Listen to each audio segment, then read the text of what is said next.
Lena Ward arrived at Fort Brimstone the same way a shadow enters a room, quiet, unnoticed, blending with everything and everyone. The transport truck hissed to a stop, and recruits jumped down with chatter and energy. But Lena stepped off last, clutching her old, faded backpack like it carried her entire world. Her boots were clean, her uniform plain, and her expression unreadable. A calm mask that made her seem almost invisible among the noise of the base. Most soldiers barely glanced at her. To them, she was just another late transfer, some paperwork mix-up that would get sorted out in a week. As she walked across the training yard, a few recruits whispered, "She looks lost. Probably another admin rookie. Tiny thing won't even survive morning drills." Their words floated behind her, but Lena didn't turn. She never did. She moved with a strange gray soft steps, steady breathing, quiet posture, as if she had practiced the art of not being seen. Only one thing stood out, the backpack slung over her shoulder. It wasn't military issued. It was old, rugged, and oddly heavy, the straps digging into her uniform. Some soldiers joked it looked like something a student would carry, not a soldier. Sergeant Holley watched her from a distance, suspicion flickering in his eyes. The base had received no prior notice of her transfer. No rank was listed next to her name. No service record, no photo, not even a birth date. Just Ward, L. on the manifest. That alone was enough to make his instincts tighten soldiers. Without files usually meant classified backgrounds or something the commanders didn't want spoken aloud, but the recruits didn't think that deeply. To them, she was quiet, small, and easy to overlook. A new face to tease, test, or ignore. Lena kept her gaze down as she passed the barracks, her fingers gripping the backpack strap a little tighter, not in fear, but in habit. She had learned long ago that attention could be dangerous. As she entered the weapons hall for her first inspection, whispers followed her again. No one could predict that the quiet girl they dismissed, the girl who seemed too gentle for a battlefield, was carrying something in that backpack that would flip the entire base upside down and change everything they thought they knew. Weapons. Inspection at Fort Brimstone was usually loud, chaotic, and filled with soldiers trying to impress or outdo each other. But on Lena's first day, all eyes slowly drifted toward the smallest figure in the room, her. She stood at the end of the line, clutching her old backpack instead of a rifle. While everyone else rested their weapons on the table, Lena stood still, silent, as if waiting for instructions no one had given yet. That silence didn't last long. Corporal Briggs, known for his sharp tongue and oversized ego, spotted her instantly. He nudged his friends and smirked. "Look what we've got here." A schoolgirl reporting for combat. Laughter rippled across the hall. Lena didn't react. She simply tightened her grip on the strap. Briggs walked straight toward her, swagger heavy in his steps. "What's in the bag, rookie? Snacks? Coloring books?" He reached out and tugged on the backpack lightly, testing her. Lena stepped back instinctively, but she didn't pull it away. She just whispered, "Please don't touch that." Her voice was soft, but something in the tone made even Sergeant Holley turn his head. It wasn't fear. It was warning. Briggs ignored it. He always ignored warnings. "Oh, come on," he scoffed, grabbing the backpack more firmly this time. "If you're going to bring your daycare bag to my base, at least let me inspect it." The recruits laughed harder, some elbowing each other. A few felt uneasy but stayed quiet. No one ever challenged Briggs. Lena still didn't fight him. She just stood frozen, shoulders stiff, eyes lowered, but her breath had changed. It was deeper, slower, controlled. Not anger. Not panic. Something else. Something trained. Sergeant Holley stepped forward to stop Briggs, but before he reached them, the corporal yanked the backpack off Lena's shoulder, completely. It dropped, not like a lightweight bag, but like something metallic, dense, and unmistakably heavy. The thud cracked against the concrete floor, silencing the entire hall. Even the air felt different. Something inside shifted, and a small glint of polished metal flickered through the slightly loosened zipper. Briggs frowned. His hand hovered over the bag, suddenly hesitant. The laughter died.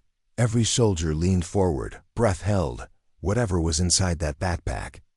It definitely wasn't a snack box, and in that instant, the room began to sense something they hadn't felt before. Fear. For a long, stretched-out second, no one moved. The backpack lay on the concrete floor, its zipper slightly open, and the metallic glint inside seemed to drain all the sound from the room. Corporal Briggs slowly crouched, his earlier arrogance melting into confusion. He tugged the zipper a little more, just enough to peek inside, until the sight of what lay within made his entire body lock in place. At first, he didn't say a word. His eyes widened, breathing hitched, and his face drained of color. The recruits closest to him leaned in, curious. That curiosity lasted half a heartbeat. Because inside the backpack, cushioned carefully between folded cloth, rested a metal so rare it was practically myth. The Crimson Eclipse metal, a deep crimson center, edged with black titanium wings, each feather etched with battlefield coordinates. Only handed out under extreme circumstances when a soldier single-handedly changes the fate of an entire battalion. Only 3 had ever been awarded. 2 to soldiers who died earning them, the third to a ghost, an unnamed hero from the classified Black Ravine ambush, whose identity the government never released. Briggs stumbled backward, dropping the backpack as if it burned him. No way, he whispered, voice cracking. His friends stared at him, then at the metal, then at Lena, who still stood perfectly still, her expression unreadable. Whispers erupted like sparks. That can't be real. Is that? No, it's impossible. The Crimson Eclipse? Here?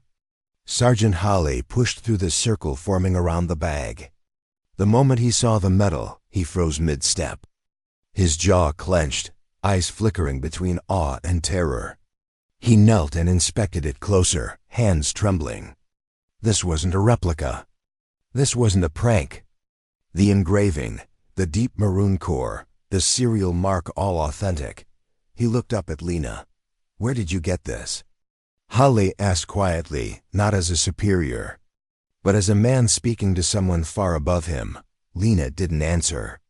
She simply bowed her head slightly, as if bracing herself for something she had hoped wouldn't happen this soon. The recruits who mocked her minutes earlier now backed away, their faces pale. Even the toughest Marines stood stiff, as if the air had thickened around them. Because in every soldier's heart, one truth hit hard: whoever owned that metal wasn't just skilled. They were legendary, and the quiet girl they dismissed might be the most dangerous person in the entire base. Command moved faster than anyone expected. Within minutes of Sergeant Hale's quiet, urgent call, black armored military vehicles rolled into the courtyard, and high-ranking officers stepped out with tight faces and clipped steps. The recruits who had been laughing just moments ago now stood lined up against the wall, their hearts pounding. Everyone could feel it. Something far larger than this base had just awakened. Colonel Rourke entered the weapons hall first, his expression carved from stone. He didn't glance at the recruits, didn't address Hawley, didn't even blink. His eyes went straight to the backpack on the floor. When he saw the Crimson Eclipse metal lying partially exposed, he inhaled sharply, not in fear, but in recognition. Everyone out, he ordered. No one dared argue. The recruits scrambled out, leaving only Lena, Hawley, the colonel, and 2 intelligence officers. The doors closed with a heavy metallic echo. Rourke approached Lena slowly, studying her face like he was trying to confirm a rumor he'd had once been forbidden to speak aloud. "Lieutenant," he said softly, "we thought you were dead." The room went still. Hawley blinked. "Lieutenant?" Rourke nodded solemnly. "Lieutenant Lena Shadowline Ward." He turned to Hawley. She is the classified operative who led the Black Ravine evacuation. 312 soldiers lived because of her. The only survivor from the frontline strike team. Hale's mouth opened slightly.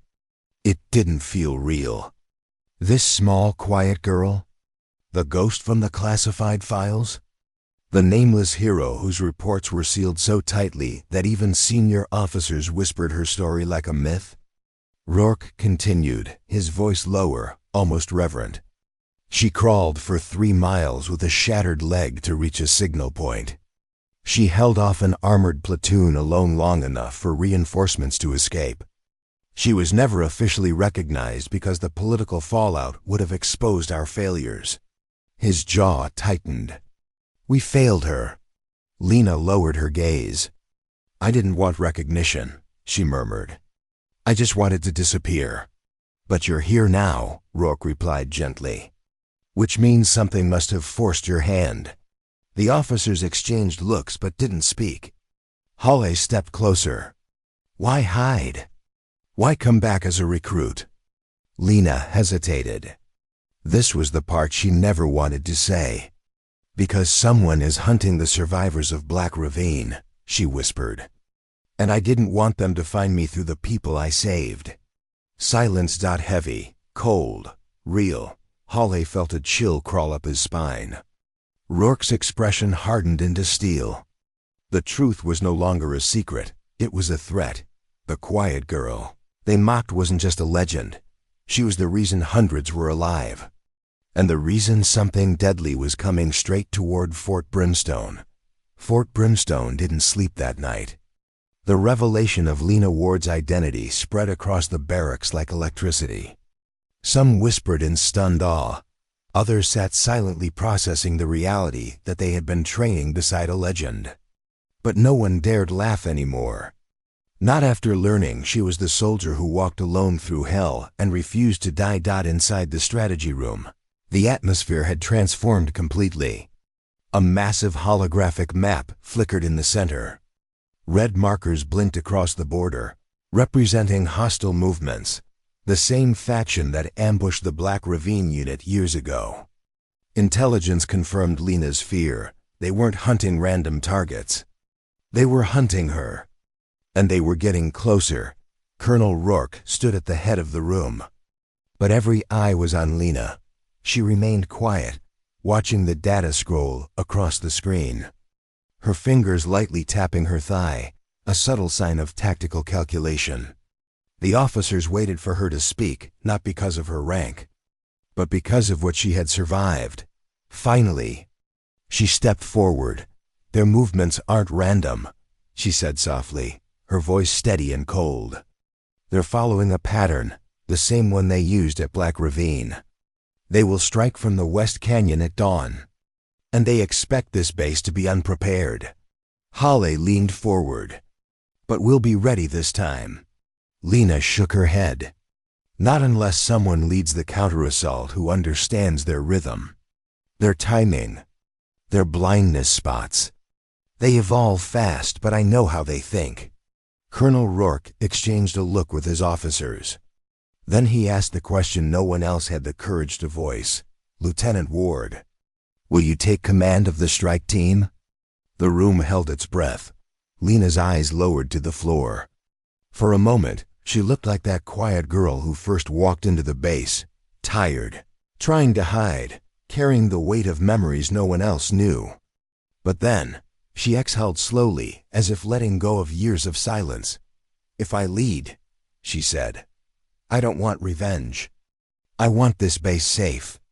I want no more soldiers dying because of a battle that should have ended long ago. Rourke nodded. Then the team is yours. When Lena stepped out into the courtyard to brief the soldiers, the entire base was already assembled. Hundreds of troops stood at attention, forming a sea of uniforms under the floodlights. Not a whisper, not a shuffle, only a deep collective respect. Lena walked to the front.